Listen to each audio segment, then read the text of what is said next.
Halo semua, apakah kamu pernah bertanya bahwa Tuhan itu ada? Apakah buktinya jikalau Tuhan ada? Selamat datang di channel Smart Faith.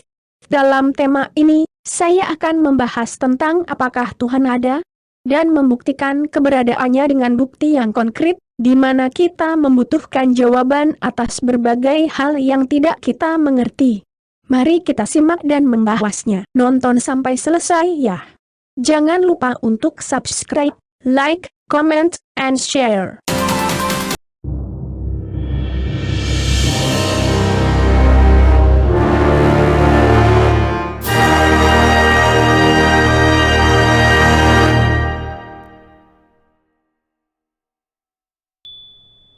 Pertanyaan apakah Tuhan ada, adalah pertanyaan yang sangat kompleks dan memiliki banyak sudut pandang yang berbeda. Konsep tentang Tuhan dan keberadaannya telah diperdebatkan selama berabad-abad oleh semua orang di seluruh dunia dan para filsuf, teolog, dan ilmuwan. Bukti konkret untuk keberadaan Tuhan adalah topik yang kontroversial dan sulit untuk memberikan dalam konteks ilmiah yang ketat. Bukti keberadaan Tuhan seringkali lebih berkaitan dengan keyakinan dan pengalaman pribadi daripada bukti objektif yang dapat diuji secara ilmiah. Di masa lalu, berdasarkan bukti-bukti peninggalannya, manusia pada masa pra-aksara sudah mengenal sistem kepercayaan sejak zaman Neolitikum atau Batu Baru. Kita dapat menelusuri konsep dan karakteristik sistem kepercayaan manusia purba dari artefak zaman Neolitikum. Pada zaman Neolitikum berkembang kebudayaan Megalitikum yang erat kaitannya dengan eksistensi sistem kepercayaan manusia purba.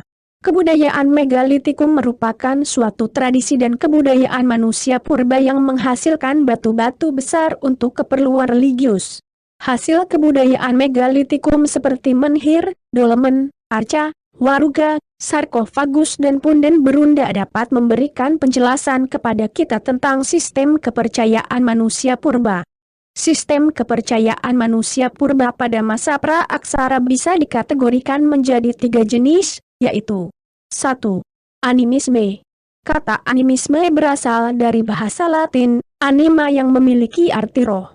Animisme adalah sistem kepercayaan yang memuja makhluk halus dan roh nenek moyang.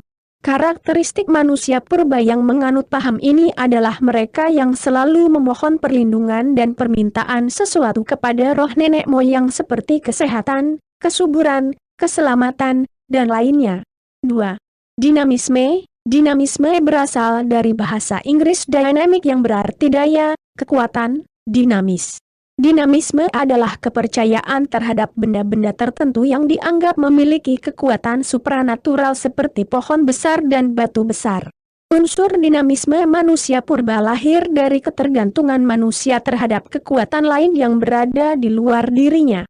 Manusia purba pada masa pra-aksara memiliki banyak keterbatasan sehingga mereka membutuhkan pertolongan dari benda-benda yang dianggap mampu memberi keselamatan.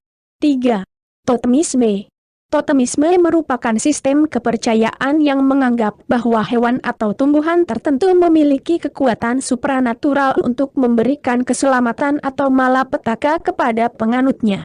Manusia purba yang menganut kepercayaan totemisme cenderung mengeramatkan hewan atau tumbuhan tertentu, sehingga mereka tidak diperbolehkan untuk mengonsumsi hewan dan tumbuhan tersebut. Dengan berjalannya seiring waktu, maka upaya manusia untuk mencari Tuhan, manusia membuat suatu keyakinan yang disebut agama.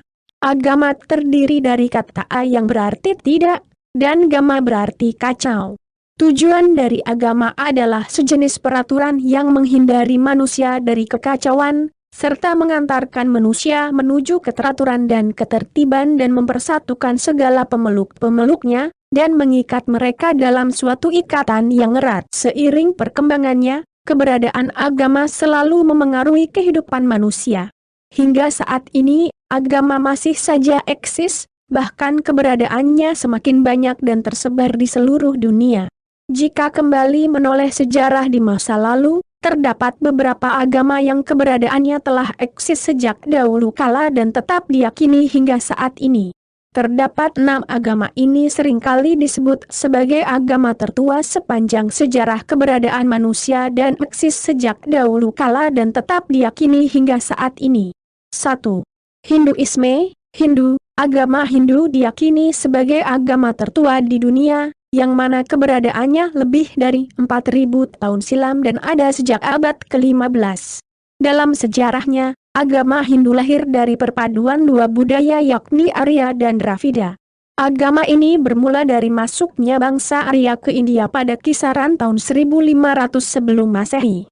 Baru setelah itu terjadi perpaduan antara bangsa Arya dengan Dravida yang kemudian melahirkan sebuah kebudayaan baru beserta agama Hindu di dalamnya. 2. Zoroastrianisme. Zoroastrianisme merupakan agama Persia kuno dan kemungkinan keberadaannya telah berkembang sejak 4000 tahun lalu. Agama ini berkembang di bawah Kekaisaran Persia dan menjadi agama bagi negara dari 3 dinasti yang terpisah di Persia. Dalam sejarahnya, disebutkan bahwa agama ini lahir dari seorang nabi bernama Zoroaster yang mampu membawa pengaruh besar di wilayah Persia hingga saat ini. 3. Yudaisme. Yudaisme menjadi agama lama yang keberadaannya berada pada awal 2 milenium sebelum Masehi. Agama ini memiliki kepercayaan monoteisme atau percaya kepada satu Tuhan. Para penganut Yudaisme mempercayai jika Tuhan telah membuat perjanjian yang disebut dengan istilah perjanjian Abraham, serta keturunannya. Dalam Yudaisme, diterangkan bahwa Tuhan telah berjanji untuk memberkati serta melindungi hambanya yang patuh terhadap hukum Tuhan. 4. Jainisme. Jainisme adalah kepercayaan yang muncul pertama kali di daratan yang kini menjadi India. Kepercayaan ini sangat memengaruhi agama Buddha dan Konfusianisme. Dalam ajaran Jainisme dijelaskan bahwa Tirthankara merupakan individu yang telah memperoleh penguasaan sempurna atas kemarahan, kesombongan, tipu daya, dan keinginan. Tirthankara merupakan pemimpin agama Jainisme dan kemunculannya siklus kematian dan kehidupan yang disebut sebagai samsara. Dalam satu siklus samsara, hanya terdapat 24 Tirthankara. Ketika Tirthankara ke-24 meninggal, maka siklus samsara akan kembali ke titik awal dan begitu seterusnya. 5. Konfusianisme. Agama ini dimulai sejak abad ke-6 sebelum Masehi. Agama ini dengan cepat menyebar ke seluruh belahan benua Asia dan mampu mempengaruhi jutaan jiwa sepanjang 2600 tahun kemudian. Dalam sejarahnya, Konfusianisme mengklaim bahwa ia hanya melakukan revitalisasi ajaran dalam tradisi Tiongkok kuno. Agama yang satu ini berbeda dengan kebanyakan agama lainnya karena tidak memiliki peraturan ketat. Agama Konfusianisme lebih mengutamakan cara berpikir dan keberadaan diri ketimbang identitas sebuah agama. 6. Buddhisme. Buddhisme muncul pertama kali pada 500 sebelum Masehi. Siddhartha Gautama merupakan pendiri agama Buddha. Ia merupakan seorang pangeran muda yang kaya asal Lumbini. Dalam legendanya, ayah Siddhartha berkeinginan untuk melindungi anaknya dari segala penderitaan. Justru itu, ayahnya pun berinisiatif menyembunyikan semua orang sakit dan lanjut usia dari Siddhartha. Hanya saja seiring berjalannya waktu, di usia Siddhartha yang menginjak 29 tahun, ia dihadapkan dengan realitas penderitaan selama beraktivitas di luar istana. Melihat kenyataan yang ada, Siddhartha memutuskan untuk melepas gaya hidup mewah dan mengambil sumpah untuk hidup dalam keadaan miskin. Siddhartha memilih untuk meninggalkan istana untuk mendapatkan sebuah pencerahan. Setelah dirinya mati, para pengikut Siddhartha melanjutkan warisan yang ditinggalkan olehnya dengan cara mengubah ajaran Siddhartha menjadi sebuah agama yang bernama Buddha. Seiring berjalannya waktu, dunia memasuki zaman Masehi, lahirlah Yesus ke dunia ini. Bukti sejarah mencatat kemunculan Yesus menandai periode pertama dalam sejarah terbentuknya agama Kristen, yang dimulai sejak kelahiran Yesus hingga kematian dan kebangkitannya pada 4 sebelum Masehi sampai 33 Masehi. Yesus Kristus lahir pada sekitar 4 sebelum Masehi di Bethlehem, Yudea dan tumbuh dewasa di Nazaret, Galilea. Ketika berusia 30 tahun ia memulai pelayanan selama lebih dari 3 tahun. Pelayanan Yesus mencakup merekrut ke-12 rasul, melakukan berbagai mukjizat, mengusir setan, menyembuhkan orang yang sakit, dan membangkitkan orang dari kematian. Kematian Yesus terjadi dengan cara disalib sebagai hasil dari hasutan para pemimpin agama Yahudi. Mereka tidak menyukai ajaran Yesus yang dianggap bertentangan dengan ajaran yang mereka lakukan. Yesus disalib di Bukit Golgota, Yerusalem, antara tahun 29 sampai 33 Masehi berdasarkan perintah dari Gubernur Provinsi Yudea Romawi, bernama Pontius Pilatus. Yesus dikubur di dalam gua batu setelah mati disalib. Umat Kristen mempercayai bahwa Yesus bangkit kembali pada hari ketiga setelah kematiannya dengan disaksikan oleh lebih dari 500 saksi mata pada saat itu. Ia naik ke surga pada 40 hari kemudian, juga dengan disaksikan oleh banyak orang. Pada abad 600 Masehi maka muncullah agama Islam dan Muhammad sebagai pencetusnya. Muhammad adalah tokoh penting Islam, karena dialah yang mengaku menerima kunjungan malaikat yang mendorongnya untuk mendikte Al-Quran.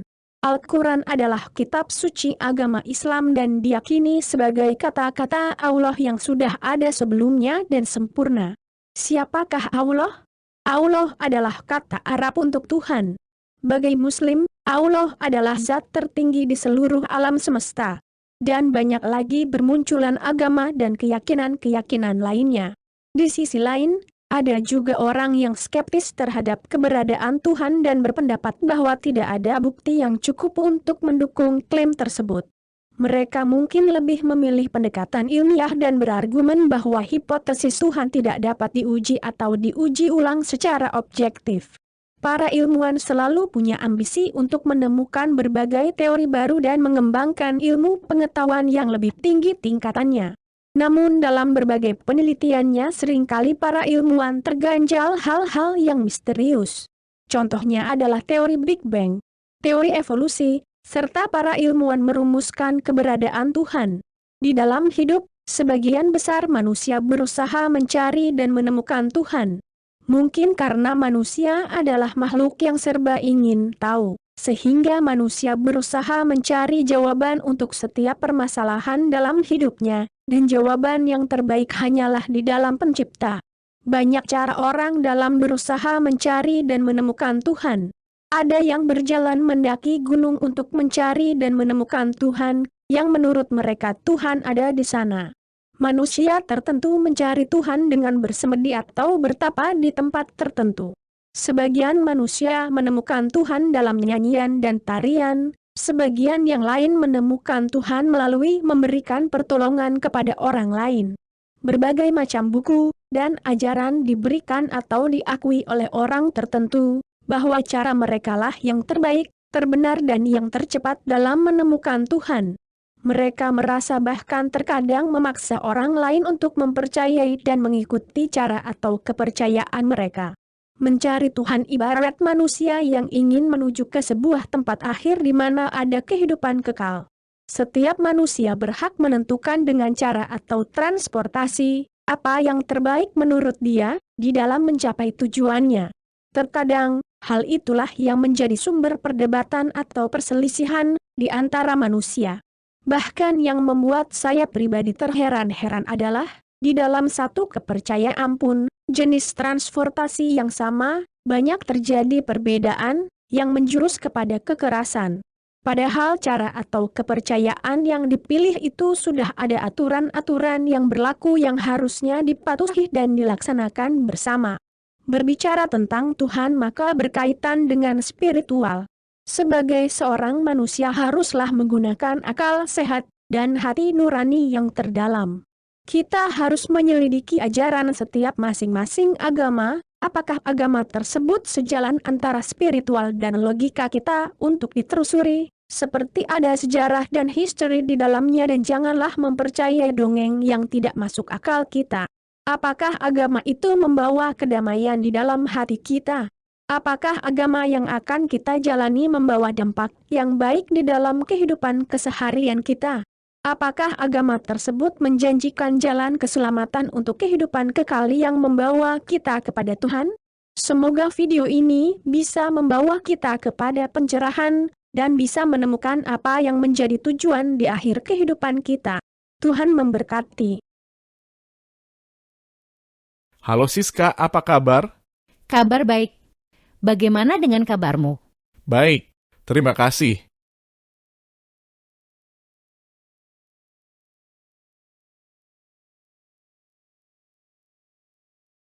Siska, saya mau bertanya tentang sesuatu yang selalu membuat saya bingung. Apakah menurutmu Tuhan benar-benar ada? Topik yang menarik. Saya percaya bahwa Tuhan ada, tetapi saya juga menghargai keraguanmu. Mengapa kamu meragukan keberadaannya? Saya melihat dunia ini dengan segala penderitaan, kejahatan, dan ketidakadilan. Jika Tuhan ada, mengapa Dia membiarkan hal-hal buruk terjadi? Saya memahami kekhawatiranmu. Namun, dalam keadaan sulit pun, kita mungkin tidak bisa memahami rencana yang lebih besar yang mungkin ada di baliknya. Kita hanya memiliki persepsi terbatas. Tapi banyak fenomena alam dan keajaiban bisa dijelaskan secara ilmiah. Apa yang membedakan mereka dengan keberadaan Tuhan? Benar, sains memberikan penjelasan rasional tentang banyak hal. Tetapi perlu diingat bahwa Tuhan mungkin melebihi pemahaman manusia. Mungkin ada dimensi yang tak terjangkau oleh ilmu pengetahuan kita. Jadi kamu mengatakan bahwa ada sesuatu yang di luar pemahaman manusia. Ya, bisa jadi demikian. Pikirkan tentang kehidupan itu sendiri. Bagaimana kita bisa menjelaskan asal-usul kehidupan? Sains masih belum memiliki jawaban pasti. Inilah salah satu contoh di mana beberapa orang melihat tanda adanya kekuatan yang lebih besar. Tapi apakah keyakinan pada keberadaan Tuhan hanya tentang kekosongan ilmu pengetahuan kita? Tentu tidak. Keberadaan Tuhan adalah tentang kepercayaan yang melebihi pengetahuan kita. Banyak orang merasa terhubung secara spiritual dengan sesuatu yang lebih besar daripada diri mereka sendiri. Itu adalah pengalaman yang sangat personal. Jadi, apa yang membuatmu yakin bahwa Tuhan ada? Pengalaman pribadi saya. Ketika saya berada dalam momen yang paling sulit, saya merasa ada kehadiran yang mendukung dan menguatkan saya. Saya melihat keindahan alam ini dan melihat keteraturan yang kompleks di baliknya. Semua itu memberi saya keyakinan bahwa ada kekuatan yang lebih besar yang terlibat. Jadi, bisa jadi ada hal-hal yang melampaui pemahaman ilmiah kita. Seperti yang saya katakan sebelumnya, kita memiliki persepsi yang terbatas. Mungkin Memang begitu. Tapi bagaimana dengan semua perbedaan dalam keyakinan agama di dunia ini? Jika Tuhan ada, mengapa ada begitu banyak pandangan yang berbeda tentangnya? pertanyaan yang bagus. Perbedaan dalam setiap keyakinan agama adalah hasil dari budaya, tradisi, dan interpretasi manusia terhadap konsep Tuhan. Sifat Tuhan yang luas dan tak terbatas mungkin sulit untuk dijelaskan dengan kata-kata atau pemahaman yang sama bagi semua orang. Tapi jika Tuhan benar-benar ada, mengapa Dia tidak memberikan bukti yang jelas kepada kita semua? Mengapa perlu ada keraguan dan ketidakpastian? Mungkin hal itu berkaitan dengan kebebasan manusia. Jika Tuhan memberikan bukti yang jelas kepada semua orang, maka kita tidak akan memiliki pilihan untuk percaya atau tidak percaya. Mungkin Tuhan ingin memberikan kita kebebasan dalam menjalani hidup dan menemukannya dengan cara yang paling personal bagi masing-masing individu.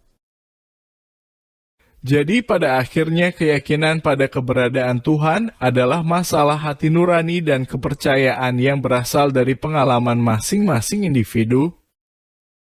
Ya, itulah intinya. Keyakinan pada keberadaan Tuhan adalah pilihan personal yang didasarkan pada pengalaman, penelitian, dan refleksi individu. Setiap orang memiliki jalan spiritual mereka sendiri. Terdengar masuk akal.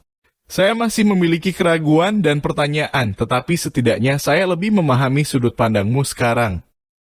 Saya senang bisa berbagi pandangan denganmu. Diskusi seperti ini penting untuk kita agar bisa saling memahami dan menghormati setiap perbedaan keyakinan. Akhirnya, apakah Tuhan ada atau tidak, penting bagi kita semua untuk menjalani kehidupan dengan kasih sayang dan keadilan dan rasa saling menghormati. Saya setuju dengan itu. Terima kasih Siska telah mendengarkan dan berbagi pemikiranmu dengan saya. Sama-sama. Semoga diskusi ini mendorong kita untuk terus mencari pemahaman yang lebih dalam tentang eksistensi Tuhan dan makna hidup kita. Saya pribadi meyakini bahwa Tuhan itu ada dan Dia ada di dalam setiap hati kita.